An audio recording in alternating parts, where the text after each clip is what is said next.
Welcome in, Brew Crew, to another episode of the Dynasty Brews podcast.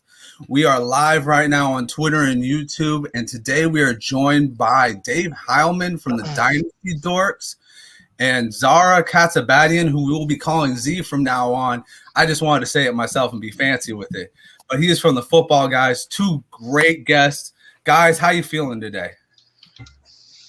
Z, I'll let you take it. Feeling pretty good. Oh, thank you, sir. Yeah, I'm feeling pretty good. I had my afternoon coffee. So, I'll probably be up till 1 o'clock in the morning, but it was worth it to be here on the show and make sure my takes come out as sharp as possible. I am kind of sad because I shaved my mustache today. I don't know what I was thinking. I should have at least waited till after the show was over. So I'm pretty bummed about that, but I'm happy to meet, you three guys and start a fantasy football bromance with all you guys. So, happy to be here and talk about these rookies and other football happenings. Hell yeah, that's amazing, man. You should have got the mustache hat because then we could be the mustache diagonal brothers over here. But anyway, you missed me 2 weeks ago. I would have been set with the mustache, but it looks like we're operating on the same timetable here.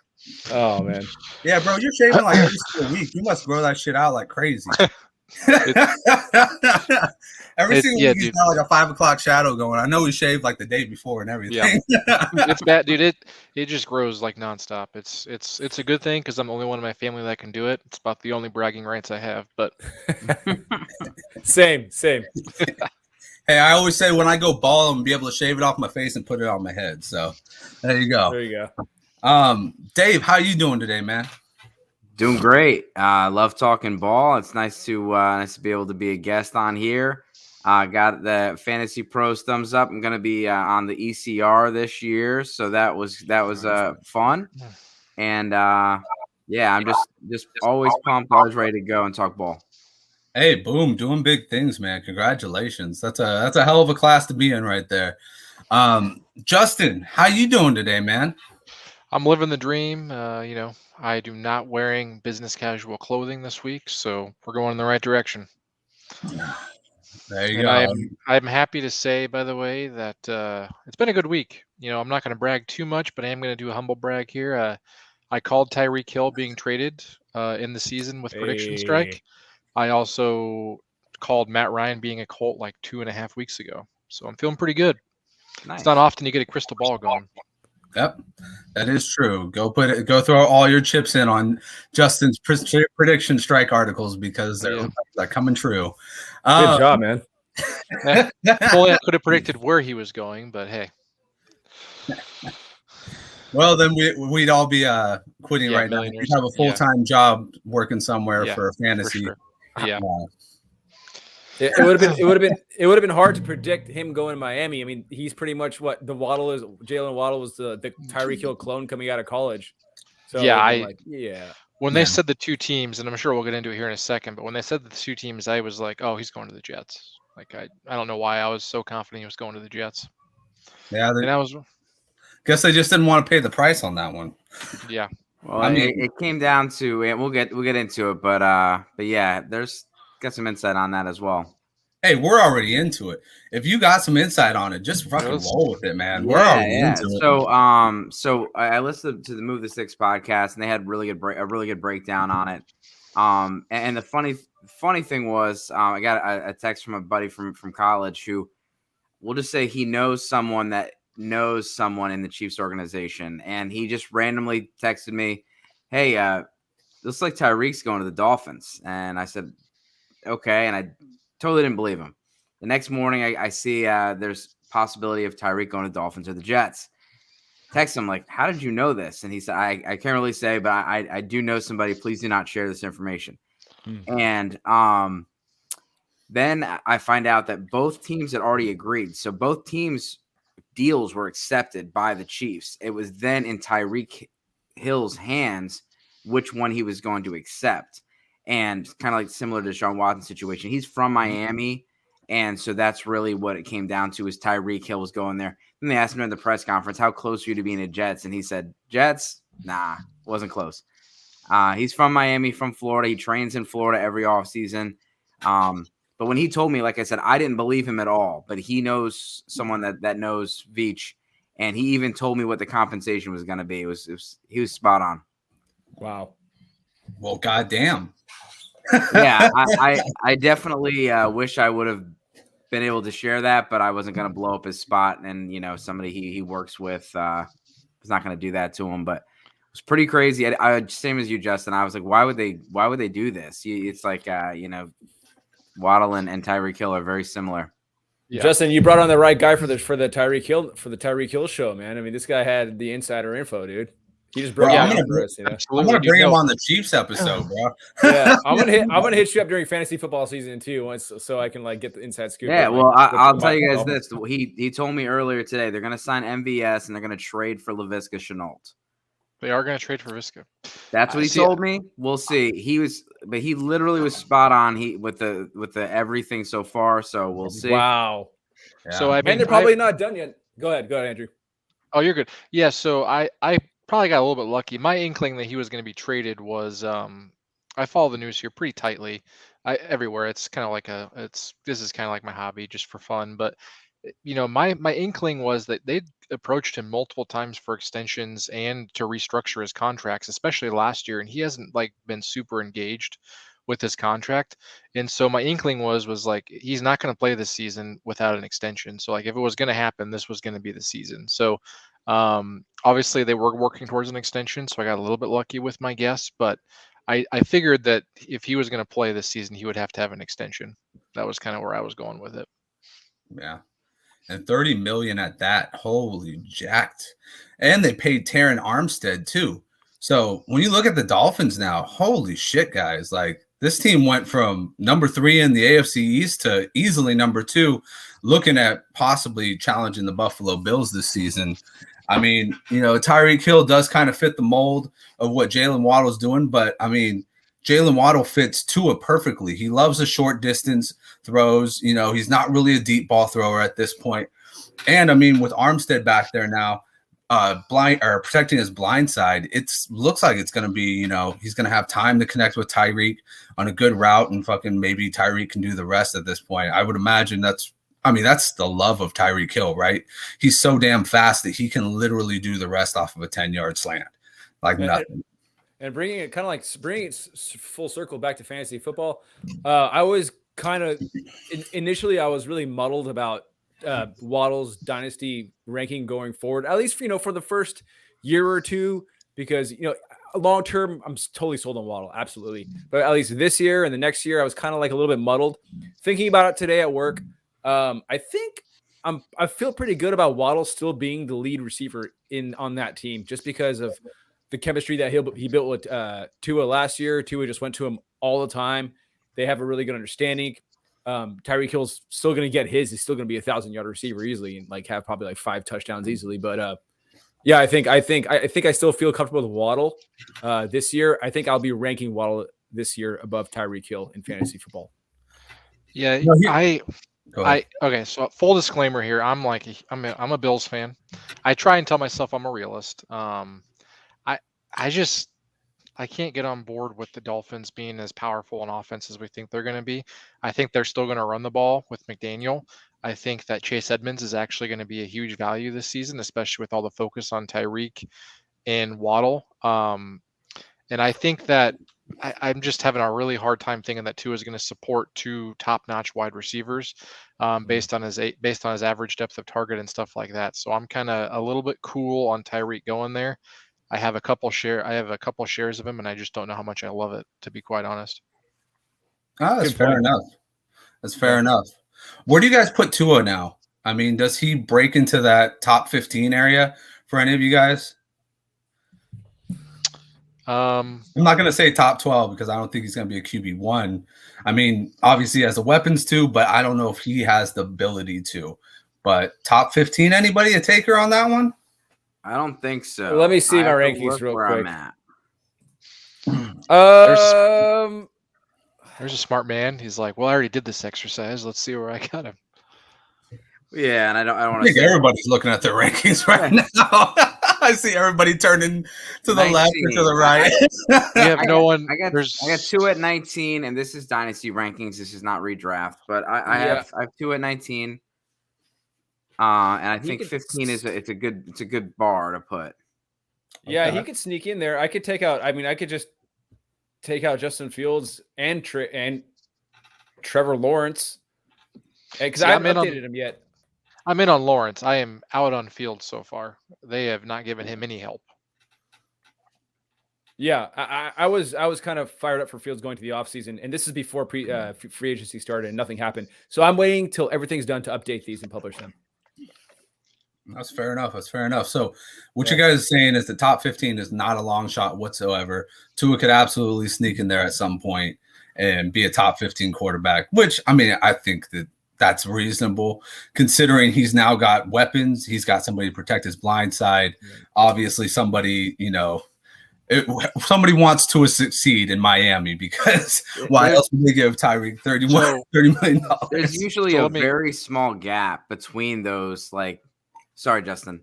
No, you're good. You can go ahead. That like 15 to 20, there's usually a really small gap. And a lot of times it's little things like touchdowns are very hard to predict. But turnovers, there was a lot of reason why like Jameis Winston and Andy Dalton and those kind of guys would always, they may have higher touchdown numbers, but then the turnovers would kill them, and that would drop them from, 13th overall to that. Obviously, if you're a 6-point score versus 4-point score, the rushing quarterbacks versus the passing quarterbacks, but it's not a big difference between 15 and 20, to be honest.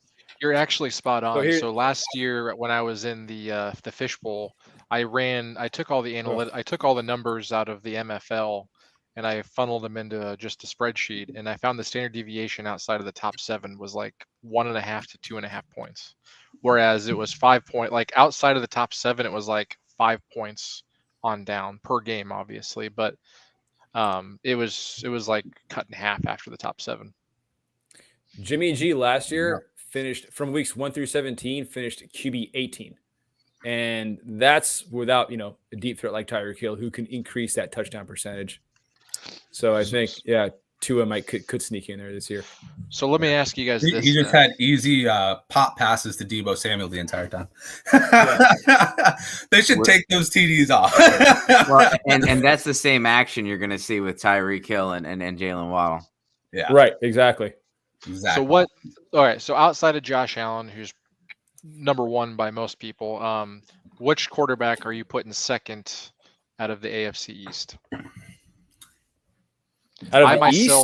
Out of the East. I myself find I'm still all in on Zach Wilson. I think they got 2 picks to build that offensive lineup to keep him upright, and I think they're also going to take a receiver.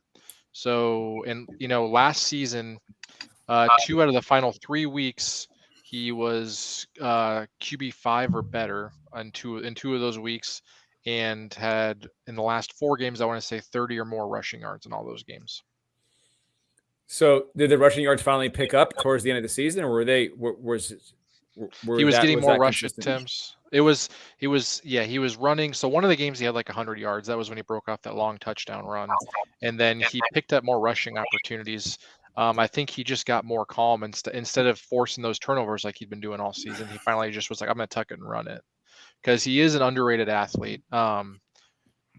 So I still think there's going to be that floor of like 20 yards. And I know it's only 2 points, but like you said, David, is like those 2 points can be the difference between QB 20 and like QB 15 to a certain extent. Yeah, it erases an interception. Yeah. I'm still not fully in on Zach Wilson. I'm 100% right now. I have him everywhere. I know you're 100%. We've been doing this podcast for like too long, little less than half a year, and you've nonstop talked about Zach Wilson. I know you're 100%, bro. And I mean, he's got a lot of potential to him. And like you said, they've got a lot of picks to work with. I don't know. It's gonna really reflect on the draft. I mean, who do they go get? Do they support him like everybody wants him to? Do they go out and do the smart things like get offensive line? Do they get another receiver to take away a little coverage from Elijah Moore? They did well with the tight ends, but you got 2 of them instead of going out and getting maybe another weapon, maybe even another quality running back instead of Tevin Coleman. So I know it sounds silly like to say this, but I also do find it a good sign when the team is already looking to get a guy like Tyreek, similar to what they did with Josh Allen, right? They they want to build around him. They're not just gonna, they're not just leaving him out to dry, kind of what the Bears are doing with Fields.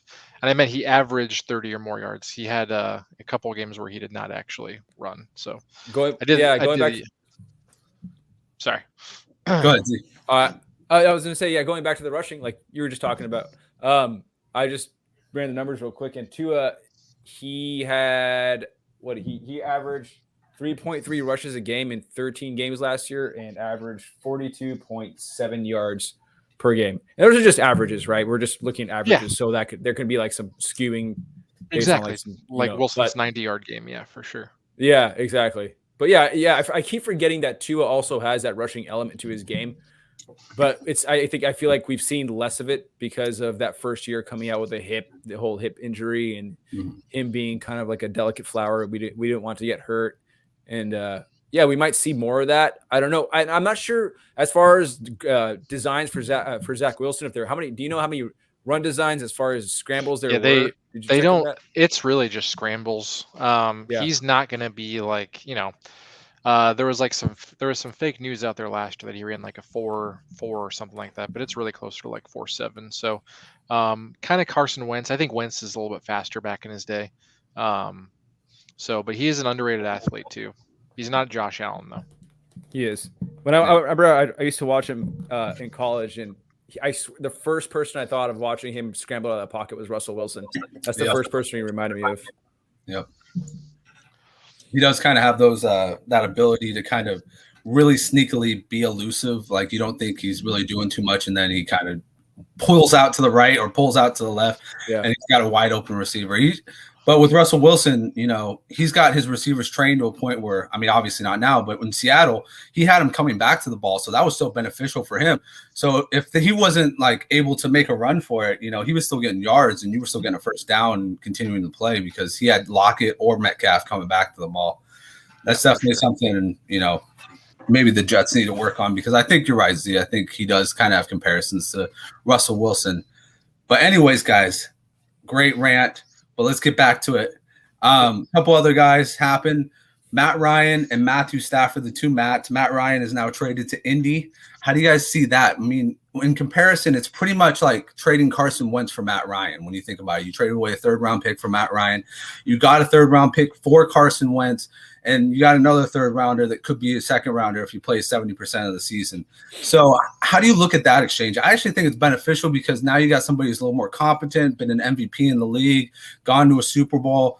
37 is really not that old if you're not getting beat up anymore. And, with that offensive line, it seems like he probably won't be on his ass as much as he was in Atlanta. So where do you guys kind of look at this? We kind of look at Dynasty from a perspective of 3 years out. And a Superflex, would you guys be considering Matt Ryan a solid number 2? I actually just sold him this morning, actually. I think, as we've talked about Herrera, I mean, you want to talk about emotional decision-making. We're talking about trading away a quarterback that had over 30 touchdowns and only 7 interceptions. I don't think that they got better. I think really it's just a little bit better decision-making. But at the same time, I think Wentz's arm is a little bit stronger than I know his arm is stronger than Ryan, so we can get that ball to Michael Pittman instead of wasting assets wasting a third they wasted a third to get Ryan, which I don't think is a major upgrade for them. They could have gotten another receiver because outside of Jonathan Taylor and Pittman, there's like nothing there. I mean, I like Granson, but I don't know what that's going to turn out to be. I just feel like it was a huge emotional response, and Ryan's fine. I don't think it's a bad move, but I'm actually selling him now because I think he's increased in his value because people know he's going to dump that ball off to Jonathan Taylor. Yeah, that's fair enough. I mean, he went from a place with a graveyard of wide receivers. Like, what has he got? Zacchaeus now, and obviously he's got Pitts, but at this point, they could just put 4 people on Pitts, not have to really worry about Zacchaeus. So he definitely upgraded his situation. Now he's got Pittman. They'll probably go out and try and get a wide receiver too, probably a second or third tier wide receiver. A lot of them are still good there. What do you guys, Dave, Z, what are you guys thinking about this one? Go ahead, Dave. Yeah, as far as Matt Ryan, I do think it's for football. It's a good move. They were able to get the Falcons to keep 40. I don't know how they negotiated this because the Falcons kept $40 million of his contract. So you got rid of Carson Wentz and you got Matt Ryan plus a third. You didn't have to eat the massive contract. And we talked earlier about turnovers. Wentz, yes, a little bit was like Justin said. People they forget how Wentz was decent last year. He was number 13 quarterback in fantasy, but he had those really, really bad games that were on national television, and people use those a lot. But I think Ryan, he's proven things, and as far as in the locker room, it doesn't sound like Wentz was a great locker room guy. And that's what it came down to. When your coach that vouches for you has to apologize to ownership, that's a problem. Yeah, I feel you on that, but I'm also, the thing I think that kind of goes unnoticed is like Jonathan Taylor. There's been a couple people coming to Wentz's aid, and they're like, we got to stop getting new quarterbacks. We liked Wentz and yada yada. We've had some teammates actually come to his defense. Yeah. Darius Leonard, right? Yeah, and there's been none of that as far as like Baker Mayfield. Like, it's a graveyard. No one is coming to Baker Mayfield's aid. So I kind of take that thing with a grain of salt, because I think, some people, it's just, he might not be everyone's cup of tea, but the fact that he does have teammates vouching for him, I will give him a little bit of a pass. But it also is, we've heard this story before, so it's kind of hard to go. I don't know which way to go with that yet either. Yeah. Sorry, go ahead. Oh, go ahead. Go finish. I was gonna say, I essentially just basically, I think Matt Ryan is, you take Phillip Rivers, right? And you take Matt Ryan, step up. I think it's a step up from what Phillip Rivers was. And it's kind of like that. It's kind of like that. It's kind of like that scene in, what's that? I forgot that movie, but they go same, but different. Right. It's kind of like that. It's just like, he has that competency, that sense of professionalism. As far as fantasy football, I don't really want anything to do with it. I think he's a back end QB2 in a super flex. I don't think he's going to put up that many points. I think he's going to be finishing like, 18, the back end of, the teens or the 20s every week. I don't want any part of it, but he's going to be a hell of a game manager. He's going to make smart choices over there. And it's for the Colts. I think it's a win. It's the best quarterback situation they've had since Andrew Luck has left, I think. Yeah, that's very fair. That's one guy I was thinking about too. Phillip Rivers made it work in Indy when he was there. Right. And how can Matt Ryan not? I mean, in any way, Matt Ryan seems like the better quarterback. He seems like he had more arm strength than Phillip Rivers at the time. He seems like, a competent leader, and he was a former MVP. So, Indy, I think, made a step up, especially in that weak ass AFC South. They definitely need some receiving help, though. I mean, it is absolutely in there. 100%. Yeah, they need to get some receivers in there, and they need to get a left tackle. But even without those, because this is the same crop of receivers and same bad offensive line that Carson Wentz had. He was QB 13 and didn't even play that well. So you could see some positive production out of Ryan because of the offense, because of the running game, because of Jonathan Taylor. Jonathan Taylor converts third downs and keeps things going, gives him red zone opportunities. You have a good balance there, and Ryan's not really had that. So you may not see the high rushing, the high passing volume, but you're going to see higher touchdowns with the ability to sustain drives off that running game. So on that 2017, sorry, you're good. So, I was going to say, dating back to 2017, I know 2017, it's a long time and it's kind of significant given Matt Ryan's age now, but Matt Ryan finished as QB3, 15, 3, 9, 13, and 18 last year, and 18 was a disastrous year. But I mean, that's an average, QB 10 dating back to 2017. So I think 18 would be the outlier of those years, but we still have to take into consideration Matt Ryan's age and the team that he's on. It's and not Julio. And no Julio, right? No major weapons, just Michael. And how many games would we have him for too, right? I mean, poor guy. Yeah. But so I mean, he's the only guy I know that missed 12 games on the hamstring. I'll be honest. I was all in on Matt Ryan last year, and it burned me. In the fishbowl, I was like, why am I going to take a QB with the first pick when I can just have Matt Ryan and finish top 12? I was wrong. Yeah. Sorry about that, man. Yeah, Calvin Ridley definitely did you dirty there. Yep. Well, guys, We got one last topic before we get into the main event topic of the day, and that's the rookie running backs that we got coming out. And it's it's something that was kind of routine. Matthew Stafford signed a brand new 4-year deal. Robert Woods gets shipped out, possibly making room for OBJ, maybe. I know Stafford's contract got cut a little bit in that first season, which kind of helps him out cap-wise. And they were also talking to Aaron Donald about taking a cap cut. Guys, Matthew Stafford coming in, or Matthew Stafford staying, Allen Robinson coming in, Robert Woods out. How are you guys feeling about Allen Robinson right now? Are you feeling like you want to take him kind of where you were taking him Robert Woods last year? Kind of that 5th round, maybe like early 6th round position. What's your thoughts on it? Let's start with Z on this one. I just closed my rankings. Hold on. Well, let's start with Andrew on this one. All right. I'll come back to me. Yeah. I don't know. I just feel like Cooper Kupp's his guy. I feel like Cooper Kupp is the gadget this time. I'm fine with taking Allen Robinson. Depends on it. It's all based on cost. I'm not too sure where he's going lately in startups, but I mean, I wouldn't take him thinking he's going to put up top 20 numbers. I feel like he's kind of low end QB or wide receiver 2, high end wide receiver 3 for me. Yeah. So where would you find him? Like, where would you seek him out in a draft? Like, what round? If he was there, you'd be like, it's perfectly fine. Maybe like the 9th. I mean, to be quite honest, I would rather have, and sounds silly because he's not even on the team yet, but if Will Fuller finds his way over to Cleveland, I would rather have Will Fuller than I would Allen Robinson. Finger be damned. Hey, that's fair enough. I mean, if he lands on the Browns, that's a reunion that had everybody wanting more. Green Bay also makes a lot of sense. Yeah. Green Bay does make a lot of sense, but Green Bay doesn't make sense as a management group because they don't fucking do the right thing. I mean, could you just imagine, by the way, Jordan Love throwing the deep ball to – it's not going to happen.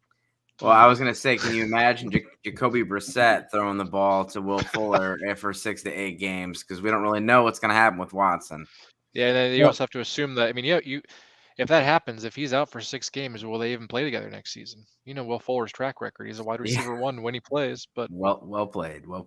Yep. As far as redraft ADP goes, for me, I think the tough decision with Allen Robinson comes when he meets Adam Thielen in the draft, and that's where I'm just like, okay, so let's think about this because Adam Thielen's he has a really good track record of putting up touchdowns, but Allen Robinson, I fear he might see 100, maybe see 120 targets next year. I'm even skeptical of that because Cooper Kupp is such a monster and a glutton with a target share.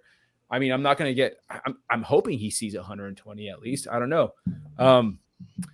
So I think that's where I start to think about, okay, this is probably where I should start making a serious decision about Allen Robinson. That Adam Thielen tier. I'm taking Juju. I think I'd take Smith-Schuster over Thielen. Tyler Lockett pending. Man. See, that's funny. I don't think Lockett is getting – I think he's getting disrespected. I mean, even if he stays on Seattle, I know that Drew Lock is like not that good, but I mean, I just feel like they're going to be in a negative game script all year. So they're going to have to pass, and he's going to get just garbage time scoring is kind of where I'm at with Lockett. Yeah, but we got to remember that Drew Lock likes to pass to the other team more than he likes to pass to his own. Yeah. So we need an IDP league so we get the cornerbacks. Right? Yes, exactly. Yeah. Exactly. NFC West cornerbacks all day long. Yeah. It's not going to be Lock. Please God, don't.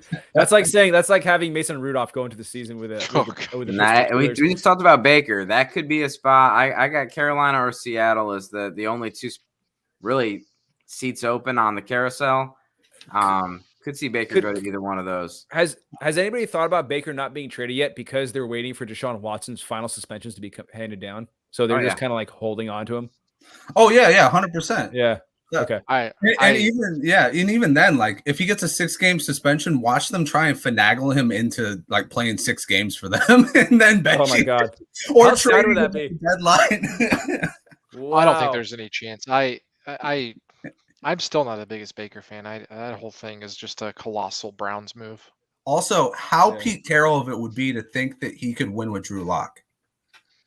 Yeah, extremely. I mean, the guy, he's gone over. He prefers archaic methods to like, progressive stats, and we have things that tell him, don't do this anymore, stop it. Like if you go to the doctor and doctor tells you, we've looked at the numbers, stop eating so much pizza or whatever, like, and he's not gonna, I hope he doesn't keep doing that, like stop doing what you're doing, Pete. Like just look at what people are doing around the league. It's a new era. Just kind of, I know you don't want to adjust, but Watch Pete Carroll take Brees Hall at 8.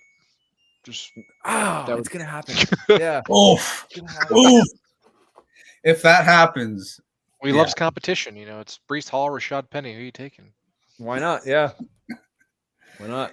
You're gonna have to call yourself the Dynasty Guru if that happens. He's still gonna have Chris Carson as RB1. That's true. Yes. Yeah. So guys, I want to throw this out here real quick because I just looked it up.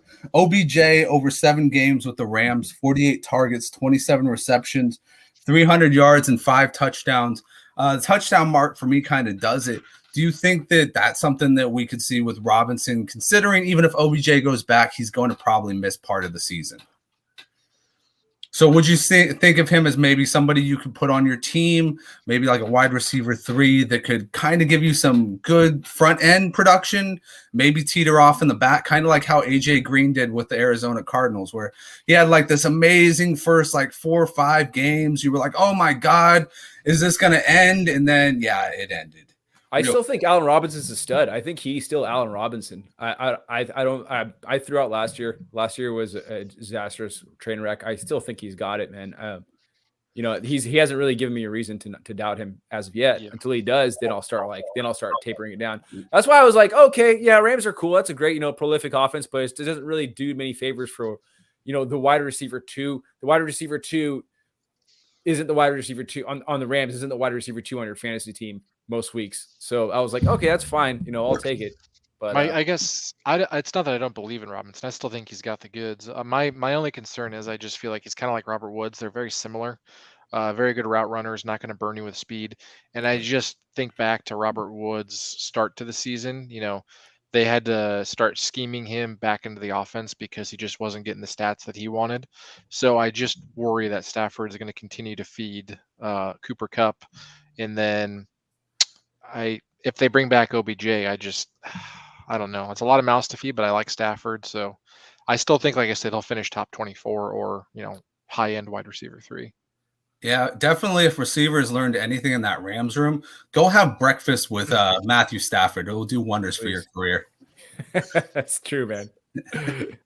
Well, guys, it's the main event time. It's time for the rookie running backs, and we've got 2 guys in here that know their shit. Guys, obviously, we're going to start off with number 1 in a lot of people's books. It's going to be Brees Hall. Obviously, going in, there was some questions about, what he was going to do at the combine, and he absolutely went through it and was a stud. 4.39 40. He had, I think, like a 10.6 broad jump. He had a 40-inch vertical. He was just topping out at everything, and he really just made himself look like the valid number 1 running back. Now that we got the combine stats out of the way, guys, looking at the tape, do you guys see him as somebody who's going to transition very well to the next level? Do you guys see him, being an average starter at the next level? Where do you kind of put him I'll put this way.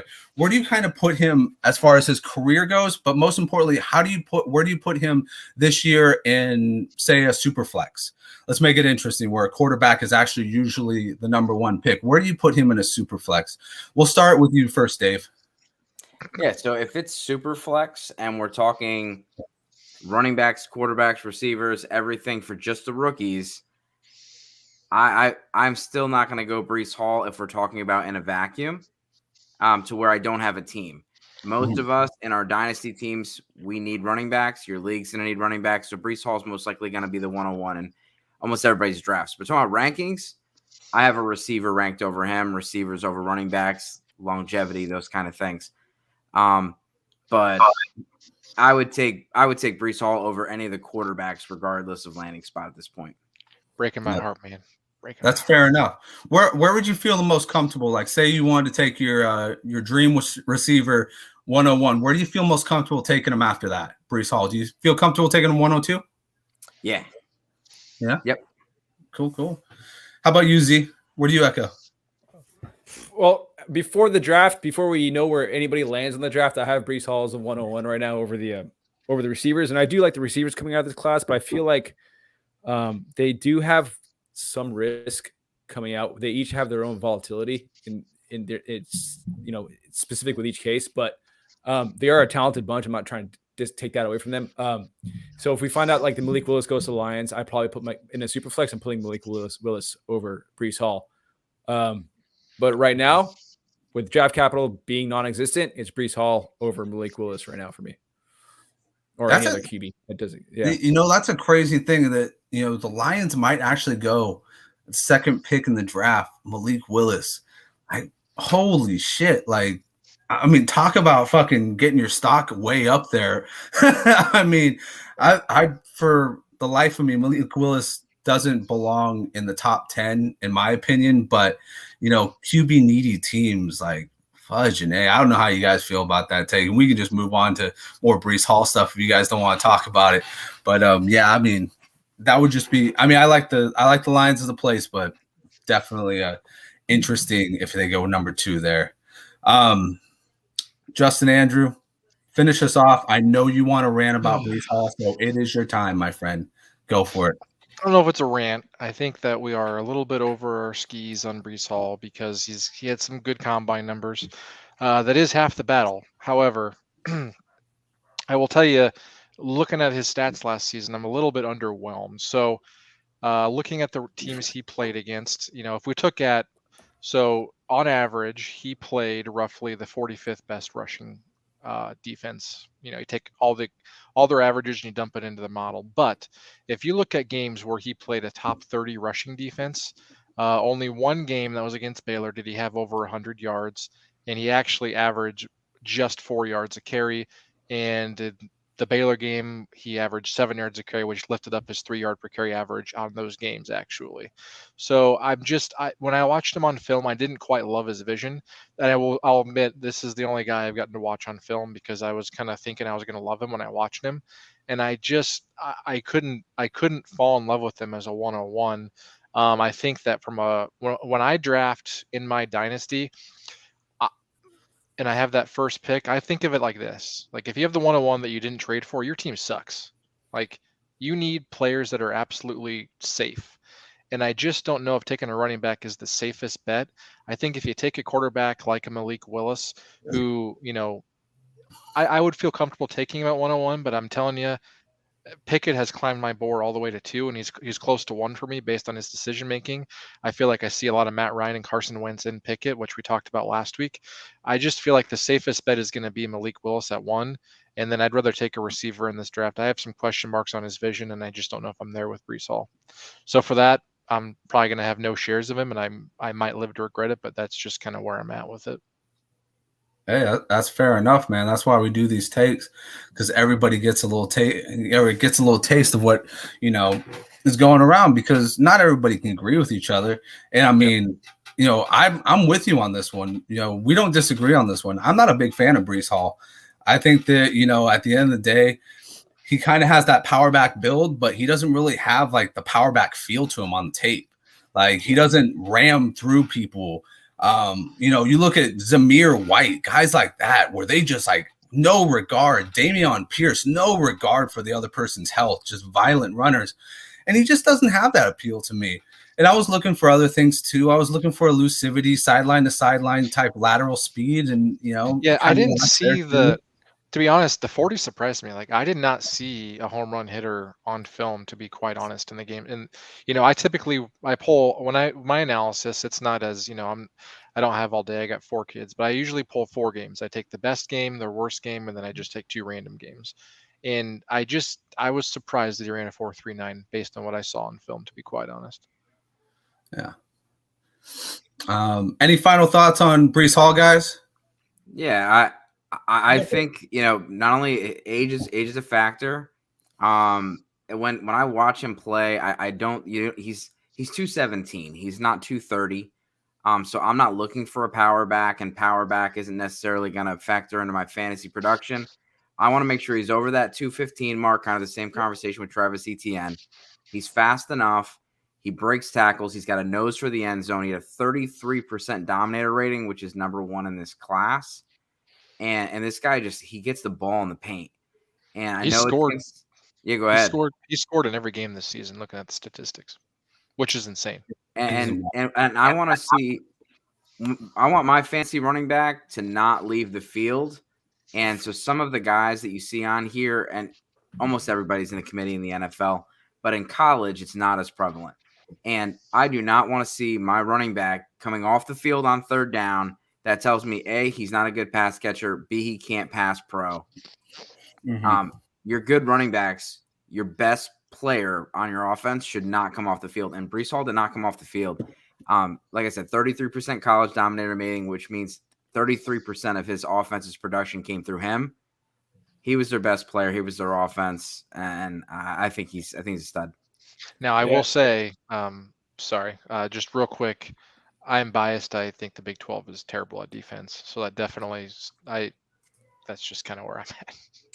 No, there's a variable you have to take into consideration. Absolutely. But, kind of like Breece Hall is so heavily weighted as the overall number 1, I think by the greater majority of ball clubs out there, that even if we don't like him, it's not really up to us anymore after he gets drafted first overall. Yeah. It's just out of our hands at that point. We're like, okay, fine. But I mean, prior to the draft, do whatever you want. But I think after the draft, I think the wise move would be to just follow the draft capital and just kind of, again, like Dave said, like age is a huge thing. That's why like Javonte Williams is so highly coveted right now, and plus his skill set. But even if Melvin Gordon stayed in Denver this year, he's so young that we can still wait like another year. Like, all right, fine, we'll just wait another year for Javonte Williams again. With that, we have that kind of baked into his cost as being like the 101. 20 years old, the production that he's had and the profile that he's had. And you're right. Big 12, terrible defenses, and that has to be taken into consideration too. But I think with as much hype as he is getting right now, I think he's going to be taken first by most clubs out there. Yeah. Oh, definitely. I mean, this is also a down class. I mean, if he goes to Buffalo, the only person he'll be competing with based on the draft capital argument is going to be whoever the Chiefs draft or the Packers. That was my next thing with you guys. Oh, go ahead, Z. Go ahead. Yeah, no, I was just touching on that too. There aren't, I'm sure you guys have all thought about this. There aren't very many teams that are hungry, that are running back needy, that require workhorse established roles, right? Like I'd say the teams that need that priority teams are the Texans. And that the Texans are the number 1 priority team that needs a workhorse running back that'll get the majority of shares. After that, they're the Jets that could take early down and work a role away from Michael Carter. The Bills, I think those are like the tier 1 teams. Yep. After that, I wrote down some teams. Maybe the Chargers to come up with Austin Eckler, the Lions, because I know Campbell doesn't want Swift getting all the work. The Dolphins, I think the Dolphins are a sneaky good spot because Raheem Mostert doesn't have the cleanest bill of health, and I think that bringing in like a guy like Breece Hall by the Dolphins would just eviscerate all of Edmonds' value and just to have him back there. Whatever, I don't know. But the point being is that. Yeah, there aren't many places for running backs to go. There's just no vacancy, really. So I don't know where the rest of these guys after Breece Hall, like, I don't know. I'm pointing at my monitor right here where all the names up. Yeah. I don't know where are these guys all going to find a home? These guys are all going to be drafted as, timeshare guys or, handcuffs. Yeah, no matter how much you like them. Something I thought about when I was looking at stuff is I was like, well, what's going to stop Dallas from taking like a Zamir White? Right. Like I know, like exactly. It's not in the first round, but like Zeke's getting up there, and he could be just a bolt. He could be like who is the Bears back that used to always vulture Matt Forte's touchdowns? What was it back in the day? It was Howard. Oh, that wasn't Thomas Jones. Was it Jordan Howard? No, it was Howard. Howard for a little bit. Mike. It was Mike something, right? It was. He was on the Raiders. Yes, I can't remember, but I just remember he would vulture him, and I just feel like that could be Zamir White for the Cowboys because I think they're going to run the ball a lot more with losing Amari Cooper. You got Gallup, who's been injured quite a bit. You got Schultz, so I think they want to run the ball a little bit more. Yeah, that's a fair spot. I mean, Zeke's contract kind of becomes more open this upcoming season or this upcoming offseason. So, I mean, Zamir White would be a perfect fit. You don't have to start him day one, but he's a good guy to have in your arsenal. If Zeke goes down with an injury, pop him right in. Him and Pollard can split it from there. But yeah, let's get on to the next guy, guys. Kenneth Walker. This is a guy who kind of really impressed. He played, I believe, 3 years at Wake Forest before transferring over to Michigan State. And then he just kind of took off. He went absolutely crazy. He didn't show up at the combine, but he did his own pro day. And from what I didn't do all of his stats on his pro day, but the one thing that I saw on there was he had a 4.38 at his pro day, which that's freaking amazing. I mean, you look at this guy on tape, he's got home run speed. He can hit his angles beautifully. This is a guy who I think should actually, if you're looking for a dynamic running back, he's somebody you could definitely go right for, plug and play. We talk about Houston, you talk about the Jets needing somebody. I think he might be too similar to what Michael Carter is, but some of these guys, he could fit right into their teams. Where do you guys have Kenneth Walker, and what's kind of your outlook on Kenneth Walker? Let's go with Z on this one first. I love Kenneth Walker, man. I love so much about this guy, dude. I did this huge. I heard a stat where it said Kenneth Walker had the most breakaway touchdowns, right? So I was like, all right, okay, let's. In 2021, he had the most breakaway touchdowns. So I was like, all right, I cannot wait to get home and look at I think I looked at 18 of his, because I wanted to see how fluky they were, or if he created them, or if it was due to run blocking. But man, what this guy does is he always makes his man miss, right? And he's got very good vision in nearly pretty much every single running scheme. He knows his responsibilities. He understands running schemes. He knows how to make men miss.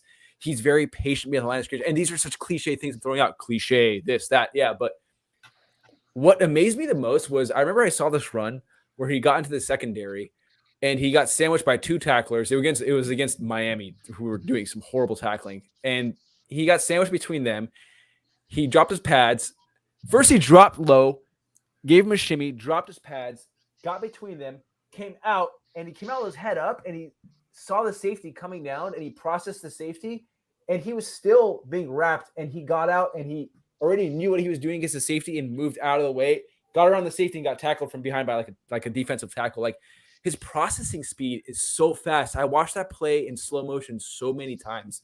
And when I was watching, I felt like he was going to go way faster because there was a game in the snow. His 40-yard was going to be way faster. There was a game in the snow I was watching where they were at their own one, and the defense and the offensive line did a trap block where they actually used the defense's aggression towards them because, the defense on the 1-yard line, they're going to throw everybody in there and try to get the safety. So he gets the trap block. He finds the hole. He runs at the hole. And there's a safety 7 yards in front. I counted the yards. There's a safety 7 yards away from him, seeing Kenneth Walker run at him, and the safety starts backpedaling, and he turns around about 5 yards away. And Kenneth Walker is passing him, the safety. He's passing the safety. And Kenneth Walker runs for 25 yards before the safety can chase him down or get an angle on or close that angle.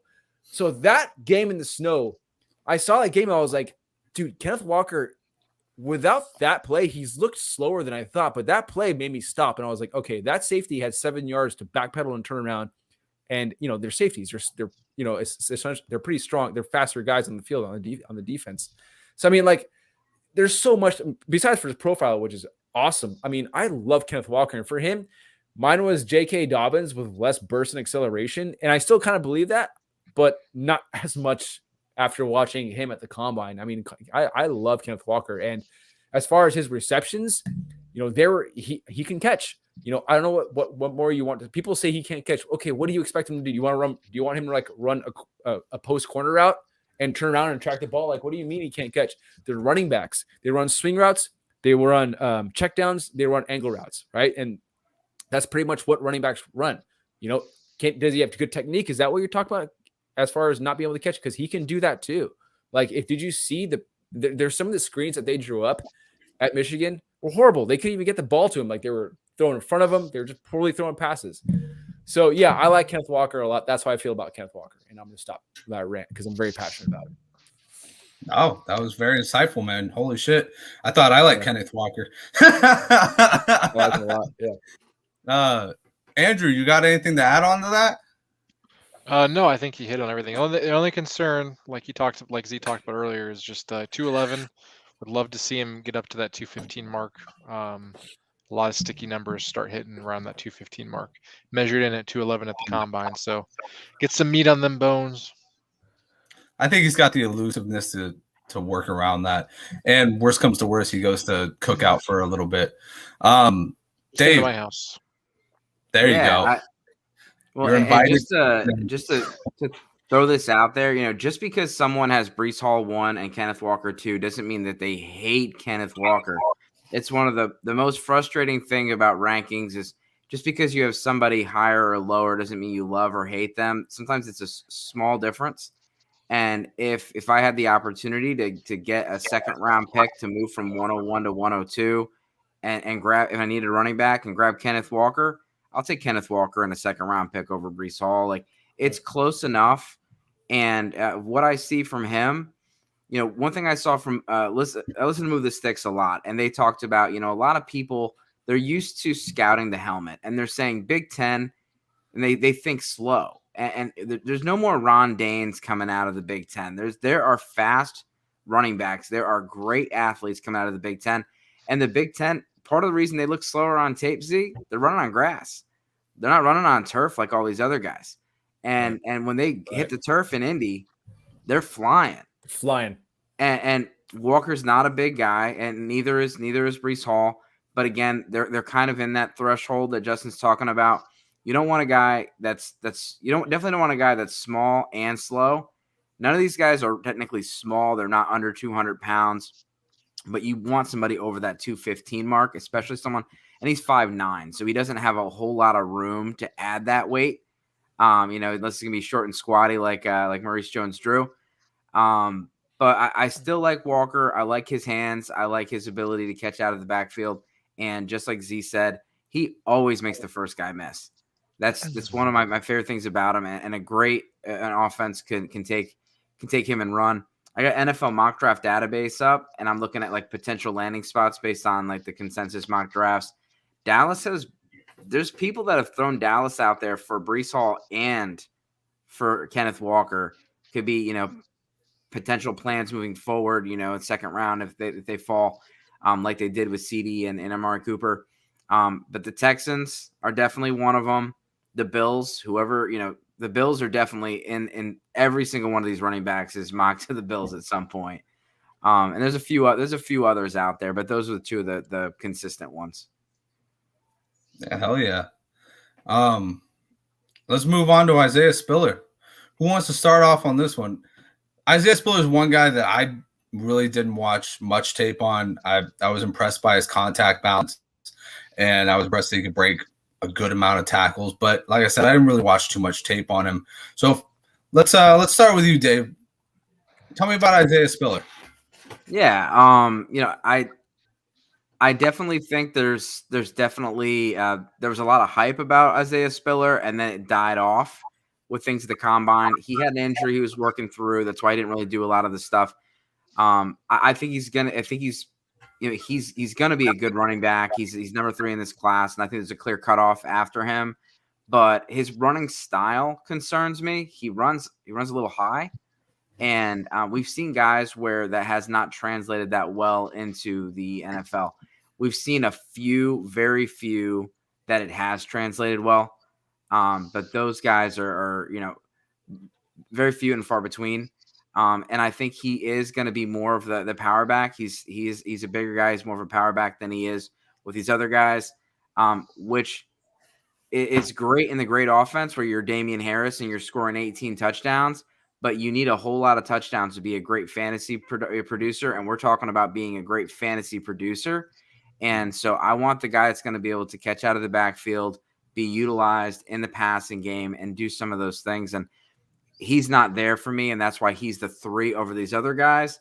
Again, I don't hate Isaiah Spiller. I think he's good. But I think there's a clear cut between the first 2 and him. And then I think there's a clear cut between him and the rest of the group. Fair enough. Z, how do you feel about Spiller? Not good. I don't feel good. Okay. He doesn't. So watching Isaiah Spiller, he runs in a way that he's not supposed to be running. Like, he thinks he's like more agile than he actually is. He's a power back, like Dave said, and he needs to run like a power back. He's got some like little elusive, but he's not that guy. Like, he needs to stop doing that. He needs to stop thinking he can bust it out to the outside and, and dodge a hole, like dodge the B gap or dodge the C gap. Like his pro day. Did you guys see his pro day type measurables come out yet? His pro day measurables. His 40 time was I'm not a big 40 time guy when it comes to running back, but regardless, his 40 time was 4.63. And I went ahead and calculated his burst score. It was a 108, right? And so when you're looking at like top 12 running backs, like the thresholds for a burst score are 120, right? So he got 108. His speed score threshold for a top 12 running back is 100. He got, where is he? Hold on. Yeah, 94.4. And you want your running back to have time under 4.5. He got 4.63. So here's the thing I don't understand. Kyron Williams had horrible measurables, and we just threw him off the ship. We just said, get off the ship. You're not coming with us. Isaiah Spiller has just as bad measurables. Like his burst score is horrible. His speed score is horrible. His 40 times horrible. His BMI, like Kyron Williams, under the 30 percentile mark. Kyron Williams 30-inch vertical. I didn't get the vertical. Yeah, I got the vertical. That's not a great vertical. Yeah, so like why I'm just confused. For me, he's out of the top 3. He's not a top 4 guy. Maybe he's a top 5 guy, but I mean, he might not be at this point. I mean, I could have Brian Robinson, Zamir White, and Rashad White in front of him easily. I don't feel good about him. Again, draft capital matters. So wherever he's drafted is where I'm going to follow. If he's drafted by a team high, I'll take him high. I don't care. I'll sell out. So right now, his profile, seeing those numbers today come through, and like seeing Kyron Williams, being tossed. I think he's just going to be taken too high by a lot of people in drafts before the NFL draft. So I'm not feeling great about him. Again, he has found success. He's been productive. What was his breakout year? Sorry, guys. Oh, you're good. Breakout year. Yeah, he had a young breakout year. He put up 51 touchdowns throughout his career, so he's been productive in that aspect. But yeah, as far as like the measurables come out, it's just tough. But and for a guy who's under the BMI threshold, he should be a lot quicker and a lot more maneuverable than he actually is. So I'm not too high on him right now. Yeah, as I said, the way I approach these drafts is probably the top half. If I don't make the playoffs, I generally am looking for safety, and I just don't love a lot of these running backs in this class this year. And so, unlike Dave, who I respect you, I think you got a really good analysis. I don't know if I could take any of these guys above the quarterbacks or receivers right now. So I'm not going to really get any running backs in this draft other than the crappy ones that go like after day 2, probably, that have no roles. That I generally take my shots on running backs later in the draft unless there's a guy like Jonathan Taylor who I trade all the way up for. I don't know. I just don't love these running backs for some reason. He's going Elijah Mitchell fishing. That's actually one thing that's not talked about. I know this is a weird theory that I've had for years, and tell me what you guys think about this. My friends are now starting to do it. It's like a running joke in my league. So I don't spend any fab in my league, and then after week 1, I have found the past like 4 years there's someone that breaks out. This year was Elijah Mitchell. It was Lindsey a couple years ago. I literally just treat that as a draft pick, and I blow all my money on the best rookie running back that's not currently rostered. Now, a lot of people were rostering Elijah Mitchell last year because they were smart, but everywhere that he was available, I have him. That's just kind of the way I treat it. Yeah, it's just kind of the rule of thumb, being a San Francisco fan. Kyle Shanahan just kind of destroys all of his running backs. So just get as many as you can at very low picks, and eventually you'll hit one, because he kind of just runs them into a wall with the same play until they just kind of crumble and they says next man up. I do love him right now as a 7th round startup pick, by the way. What he did, I think he had a really great season. I think he's going to have another good one.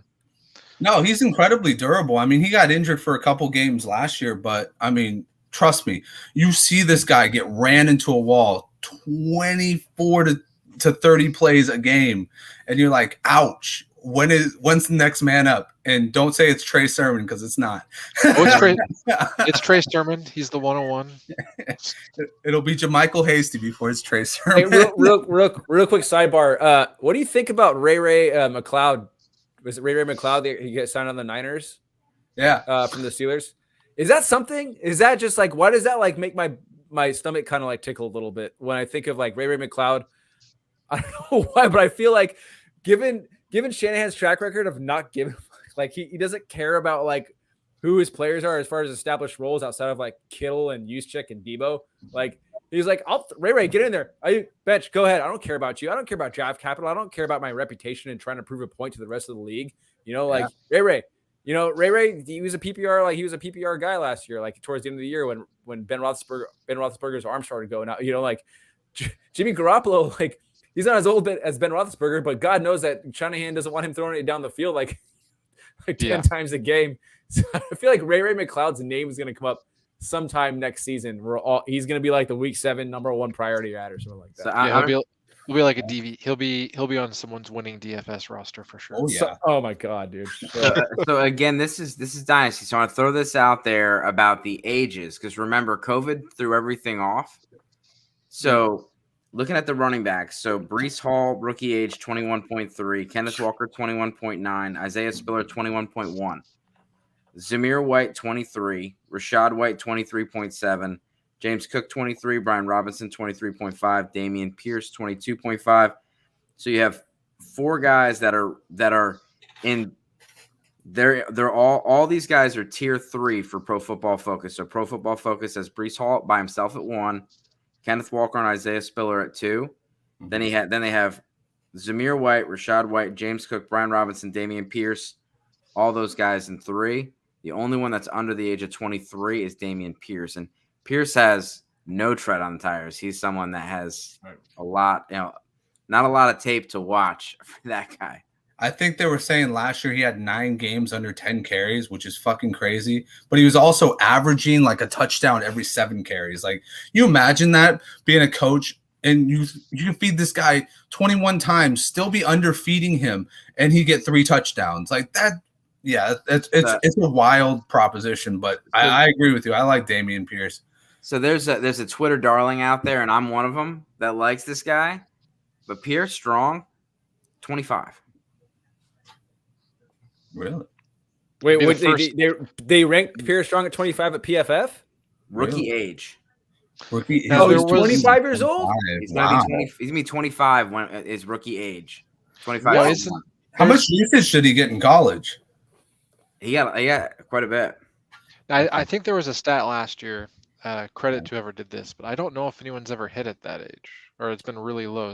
I'm not saying he's not going to hit, because there's always outliers, but that's crazy. 25 that's insane. I got all my ages from Player Profiler. I feel like I'm a year behind. I feel like they haven't updated their ages or something. I don't know what's going on. Yeah, you're right. Player Profile 23.2 right here. Yeah.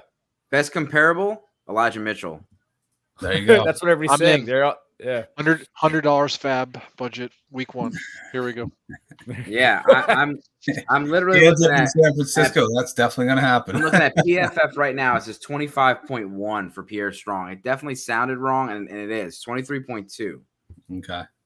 Oh, okay, cool. Yeah, that makes a lot more sense. I was like, Jesus Christ. Yeah. Broke it out. What's up with that? Well, I mean, Derrick Henry did break out at a later age too. So, I mean, I really wish I had so many chances to buy him. One dude was like, "I'll give him to you for a 5th," and I was like, "I don't know, man. I'm an idiot." I wish I had. That one's wrong. The other ones seem to be right. Rashad White's 23. Okay. Yeah. Well, yeah. Okay. Cool. That's a great segue into the next guy, Rashad White, guys. I mean, look at this guy's tape. He is so fucking like, I feel like Rashad White is what people wish Kyron Williams was. Like, he's very jukey, he has great patience and great vision. I liked him a little bit when I saw his tape. I kind of liked his patience to a Le'Veon Bell.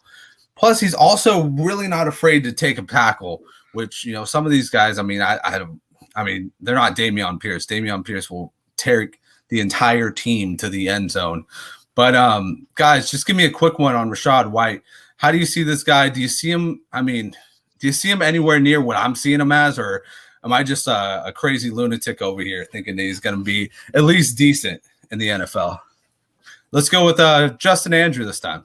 Let's start you off. I mean, I just want to point out that even if I agreed with you, you are a lunatic. So that's true. But no, I don't trust. Once I get burned, I'm kind of like call me Chris Ballard. I'm very emotional. I don't trust any Arizona State running back. The last two I've loved on tape have burned me, so I'm out on Arizona State running backs. I like it, nice and clean. I'm just easy decision, huh? I like it. I wish. Yeah, I love that. Makes your day a lot short. Makes your day a lot better because you have more time for other things. I like exactly. That. I mean, as far as again, like watching him play, I don't have an opinion at all about Arizona State historically and how they perform because I just don't know. But as far as like watching him, and I know he had a lot of burst. Its profile shows that, and I was looking for it. And what I learned from watching Rachaad White's tape is that burst is expressed differently within different run schemes, right? Like burst is going to be sometimes it's going to come up in gap and power, and you're not going to see it as much on inside zone or outside zone. And between inside zone and outside zone, there's also variations because inside zone, you have a lot more sharp cutting. You have to bend to the backside A gap or bang it through the front side A gap, whereas opposed to outside zone and wide zone, you can kind of like curve your way in a little bit.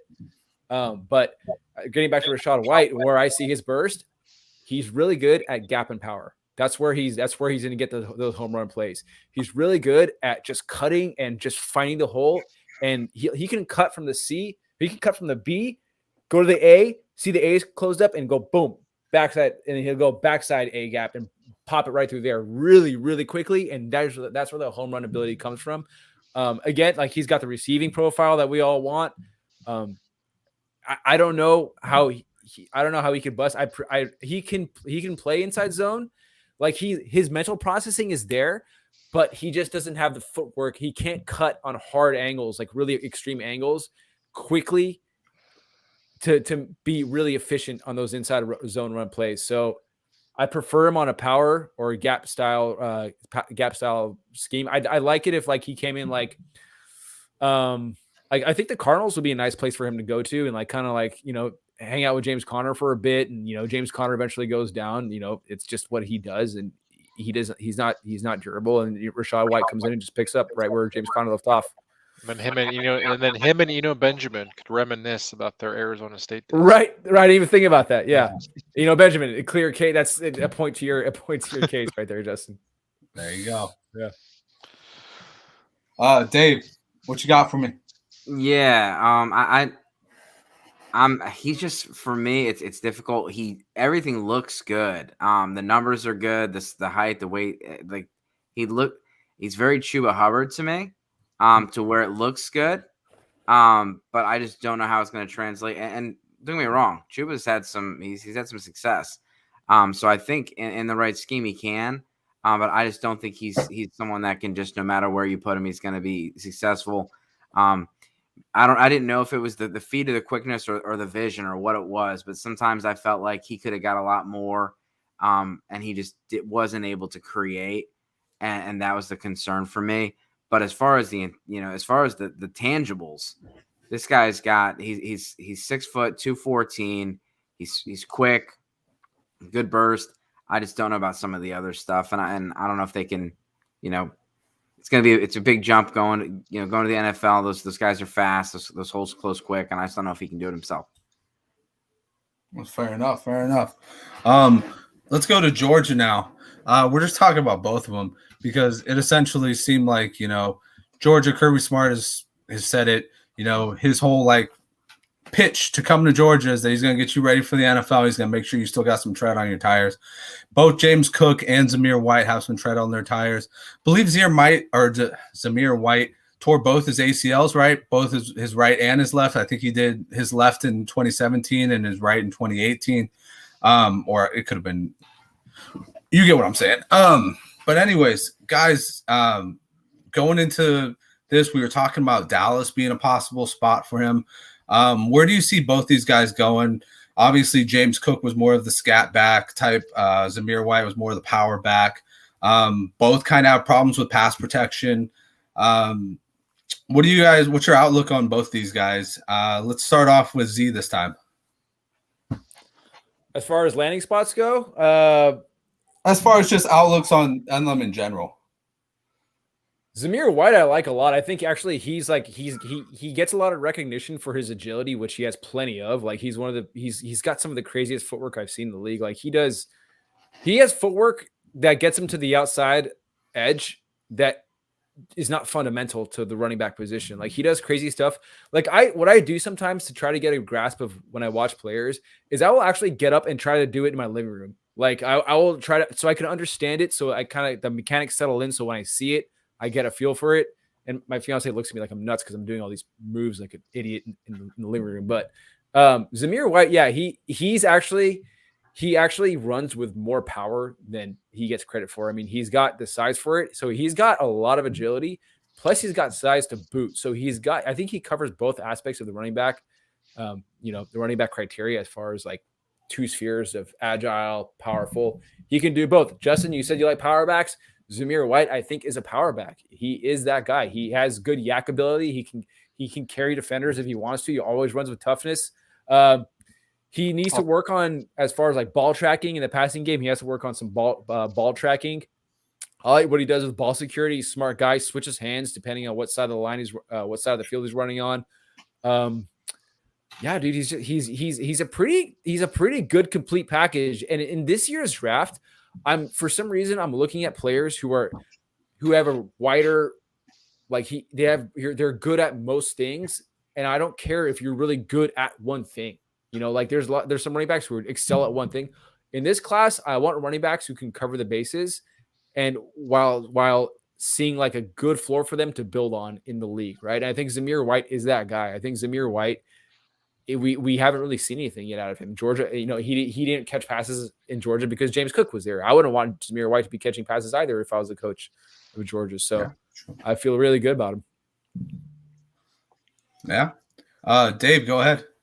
Yeah, for me, just the age and the injuries, it makes me nervous in Dynasty. Obviously, if you're getting him in the second round, I think it's a good pick. He's not someone I'm going to have too high on the board for those reasons. I think he's a very gifted player, and I love Georgia running backs. It's just those things shy me off, and that's why I'm not as high on him. Andrew, Dave hit on something. If Zamir's there in the second round, and obviously you're not going to go first round on the running backs, would you take Zamir White if he landed in a good spot? Like say he lands in, like you were talking about, like Dallas, or maybe even if he lands in Buffalo, are you going to take him? He's actually very high on my list. I have him slotted for two possible places that I would love. One of them, Dallas. And I expect a little bit of flack for this, but he reminds me a little bit of LeGarrette Blount, and I could see him going to Jacksonville with the Achilles injury to James Robinson. I feel like he'd be a very good red zone threat inside that offense, and I think he'd fit what Doug Peterson likes to do. You got in between the 20s, you got ETN, and then depending on Robinson's health, I think he'd be a good closer inside the goal line. So you're saying we count on him fantasy-wise because it's going to be a trios of running backs back there? I think, I think like Z said, I think that we're seeing more of these. I think as we get closer, there's just not very many guys that are going to be able to carry the load. I mean, you look at Zeke, Zeke is kind of like the death to the to the guy that carries the load. I mean, the Colts even at times last season tried lessening Taylor's load, but he kind of forced them to let him carry the load. But Zeke got that extension and he's been hurt. He hasn't really been the player he was. I think that teams are starting to realize if they are going to start paying these running backs, there's going to be a fine line between giving them the ball, until they puke, as Doug Marrone would say, or can we give them less carries, kind of like what McDermott does with his defensive line? Can we play less snaps but be super efficient with those, like a Kamara? Yeah, and we got the schedule increasing too. It may be just 1 or 2 games, but it's a big difference when it comes to these guys. But just philosophical, you're seeing so many of these coaching staffs where the scheme, it's not about the players, it's about the scheme. Mhm. And the scheme is, in a perfect situation, the running back in that scheme for you is going to get a max of 70% running back market share. And you should be happy with it because there's really not a lot of people that get more, the Christian McCaffrey kind of stuff. And he's another one that gives you an example of starting to show some tread. Yeah. As we talk about running backs, I know we're kind of over time here, but I'll tell you this. If I don't get Zamir White in the second, Herrera, you know me, I'm trading my second for Alexander Madison, and I'm seeing if he's a starter next year. It's kind of where I'm at this season.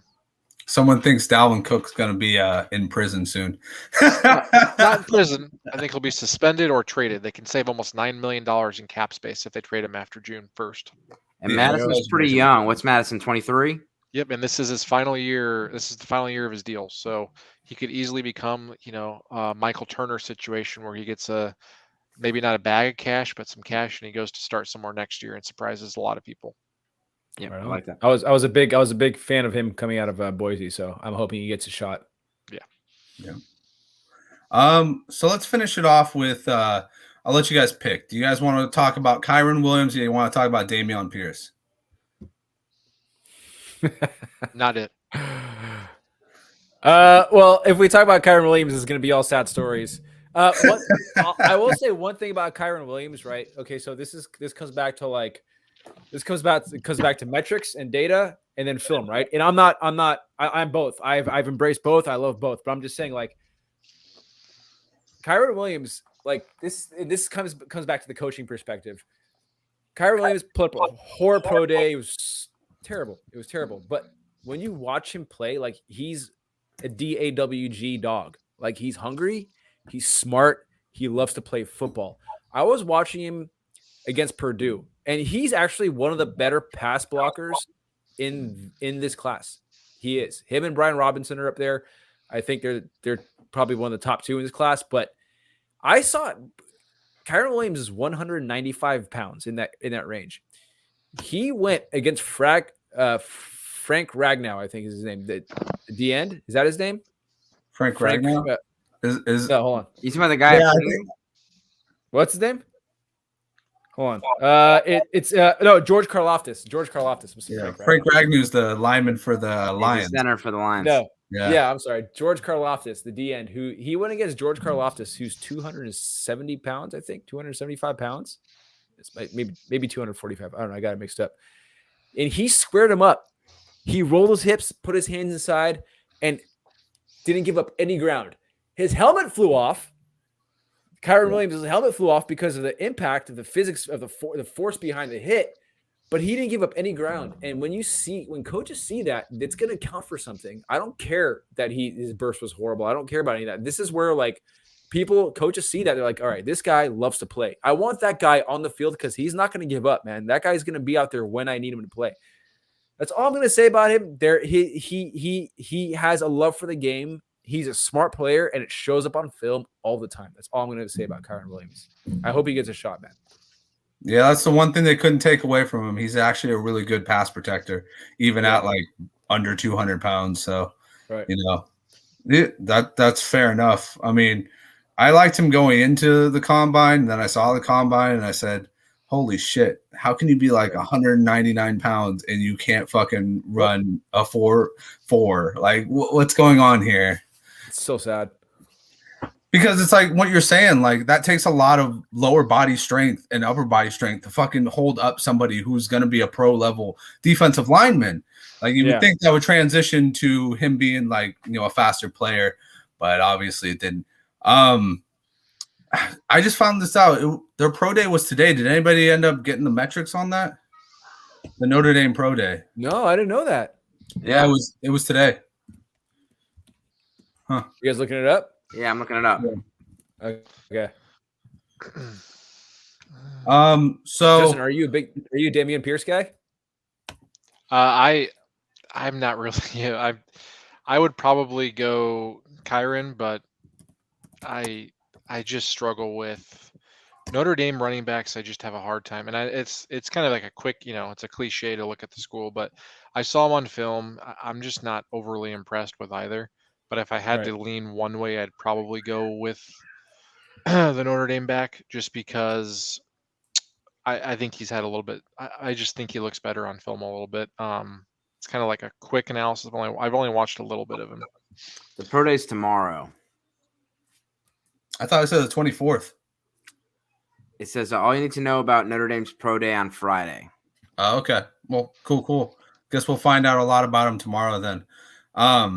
But yeah, I mean, so it's kind of an interesting thing with him. You kind of hope that he puts up a little bit of better numbers because his tape kind of reminded me a little bit. You guys remember Jalen Darden's tape where he was just fucking schooling people? Like he looked like he was Allen Robinson on the football, or not Allen Robinson, Allen Iverson on the football field, just crossing over everybody. That's how I looked at Kyron Williams. I was like, damn, that man. Whew. And then he did what he did at the combine. I was like, oh shit. This year at the combine really got everybody was wrong on everybody. Everybody was like, oh, he's that fast. Oh, he's that slow. What the hell? Like nobody had anything right. As far as like running backs go, no one had that. No one had anything. Dude, freaking Jelani Woods at tight end has scored a perfect RAS 10 score. Like he had the best RAS score. He had 10s across, it was amazing. Like yeah, it was just crazy. Everybody was so wrong. Everybody needs to get their eyes checked. Everybody. And there's some big guys. So I live in Indy, so I was able to go to the combine and get to see some of the players like Tyler Algier. If I said that correctly, that dude is got like who's the guy from Cincinnati, the backup running back. He's got some massive biceps and massive arms. He's a big running back. And it was nice getting to see him walk together. Because you're seeing, like I saw Sincere McCormick, Tyler Batty, Jerome Ford all together, and you get to see their body types and get to see how they are. And he's jacked. He's very top heavy.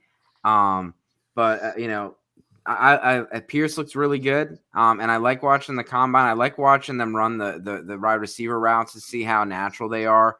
Not only catching the ball, but just running routes and things like that. It gives you an idea of what they can do in space, because it's not all about straight line speed in the 40. Obviously the 40 is significant, but you want to see these guys be able to have good change of direction and things like that. You want to be able to have some involvement in the passing game, and it's fantasy football. Unless you play in standard leagues, there really is a huge emphasis on pass catching and being a playmaker. And some of these guys, I think Jerome Ford is going to be someone that pops. I like Kevin Harris. I don't think people talk about him enough. And Tyler Goodson is someone else I want to throw out there. Just guys that look really good at the combine, look really good on tape. And some of the guys at the combine, they made you go back and look at the tape. Yep. And those guys, those are three guys for me. Kevin Harris is definitely one of my guys. Yeah, absolutely. Kevin Harris is for sure one of my guys, man. That guy, I was watching his tape in 2021, and I was like, man, I was watching his tape, and then I went back and looked at his production. I was like, how did he go off these previous years? What happened? So I didn't know about the back injury, and then I went back and watched 2021. I was like, or 2020. I was like, oh, that's Kevin Harris. Yeah. Lance Zierlein was talking about him on Move the Sticks, and he said the exact same thing. He was like, somebody told me, like, you got to look at the 2021 tape. He's like, there's no rule that I said I can't look at the 2022 tape, the 2020 tape, and it is so freaking good that I'm gonna watch it. And you can't ignore that tape having that kind of production, looking that good in the SEC. I've been seeing his like I've been seeing people take him in rookie mocks, and he's just been going like 4th round, 5th round. No one's even seeing it. That guy is a beat. Like he's starter caliber for sure, and he might be one of the hardest. He might be the hardest runner in this entire class. That guy is a gnarly machine. He's got burst. He's got everything, dude. Like he's a complete package as there is in this running back class. I love him.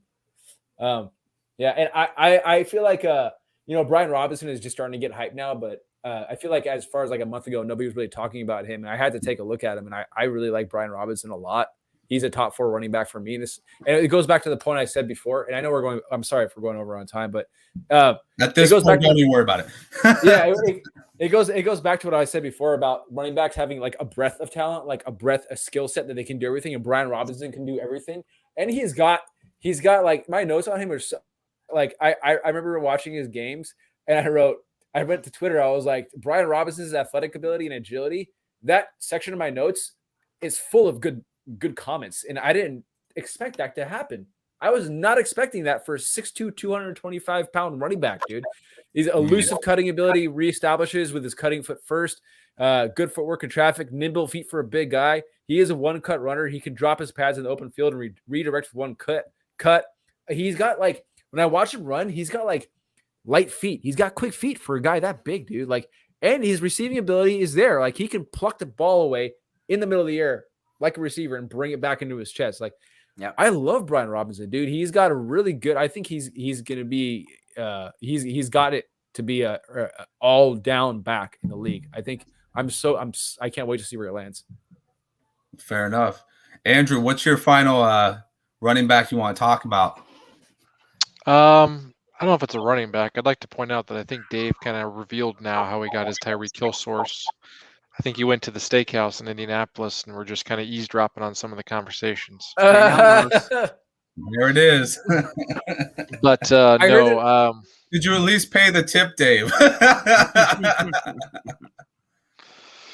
But one guy that could be interesting is CJ Verdell. He's been often injured, so I just worry about his injury history.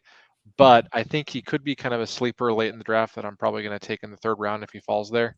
I'll be interested to see where he goes. Maybe he could go to San Diego, whatever, Los Angeles, something like that.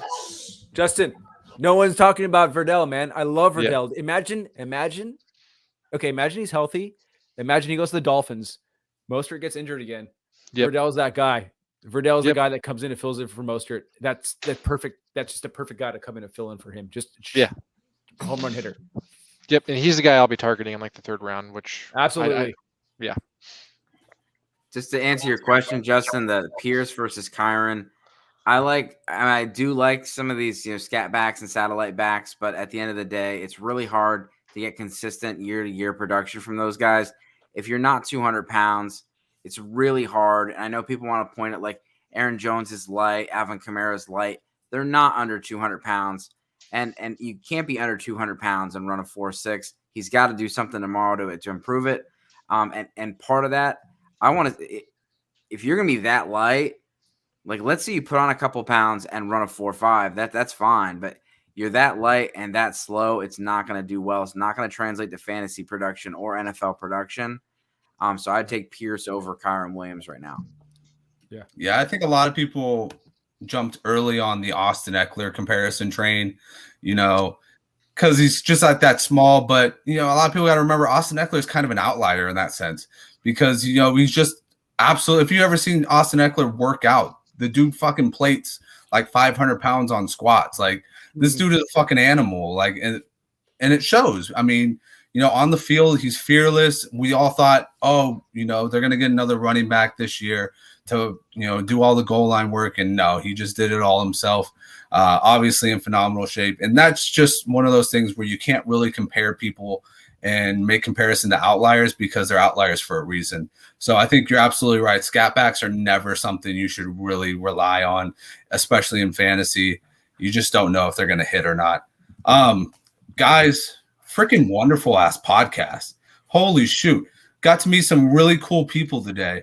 Thank you guys for coming on. Z, start us off. Plug away, my friend.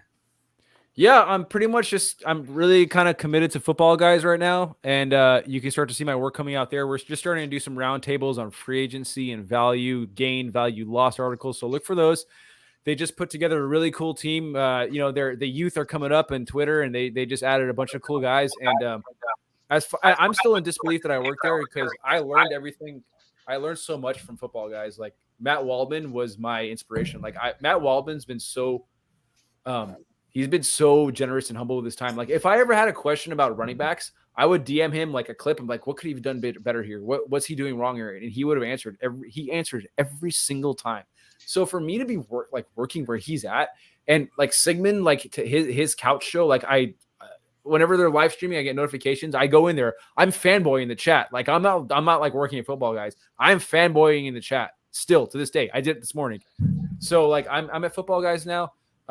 I'm still at Dynasty Nerds, and I'm at Yards Per Fantasy, and I will be contributing there when I can, but solely at Football Guys. And you can find me on Twitter at the handle below on the screen. And thank you for having me, guys. It's been really nice being over here and talking to you guys tonight. I'm happy you guys were able to both join. It's been a pleasure. 100%. Z, I mean, to be honest with you, man, like when you and Jeff Bell went there, I was like, holy shit. 2 of my favorite people on Twitter just went to the fucking Football Guys. Because I get on the same email. I get emails from Joe Bryant all the time. I'm like, all right, cool. I'm going to open these up and like look at the new Z and fucking Jeff Bell stuff now. It was wonderful having you on. Thank you. I hope that we can bring you on again because you are obviously a wealth of knowledge. Dave, you are also a wealth of knowledge. Tell us where we can find you going forward. Yeah, it's at Dynasty Dorks. It's at Dynasty Dorks, all one word. And then you can find me on YouTube. It's at Dynasty Dorks Fantasy Football. TikTok at Dynasty Dorks. On Twitter, Dynasty Dorks. I'm the content coordinator for the Gridiron Ratings crew. Do some work for FF Face Off and then just run my own stuff. So again, at Dynasty Dorks. Nice. Hey, Dave, I got a question for you. Were you on that Real Reality fantasy football show? Yes, sir. That's what you can see it right here. The number 7. Nice. Fuck yeah. I'm also gonna be one of the podcast hosts for the Real Reality Fantasy Football competition coming out. Little plug here, a little behind the scenes because they haven't really announced it yet. But in Houston, they're going to have. So ours was a pilot. Ours was really a pilot. They're gonna have the first season next year, and it's gonna be in Houston, Texas. So if anyone is in the area, they only have a few spots taken already. But you go in there, and it's Big Brother style. You're gonna be in the house until about week 5 or 6, and if you're one of the low scores, you're moving out. So it's gonna be like a guillotine league. It's gonna be pretty cool. What's the show called? It's Real Reality Fantasy Football. They're still working on as far as the actually they're texting me today about some ideas for the name. But it's a reality show for fantasy football, and this one's going to be more like kind of like an eliminator. So after a certain amount of weeks, you will be eliminated from the house, and then you will continue to go on, and those teams will get better and better as it goes. But if you check it out on YouTube, Real Reality Fantasy Football. We did it last year. It was a hell of a good time. This sounds like it's gonna consume me a little bit now. I gotta check it out. Hey, Justin, don't worry, dog. We already got Dennis coming on. That's awesome. Yeah, we're probably gonna bring you back on too, Dave, if you want for that episode because that'd be great. Time. Dennis Bennett's coming on. Yeah. Oh man, he's the greatest, man. I'll be looking forward to seeing that one.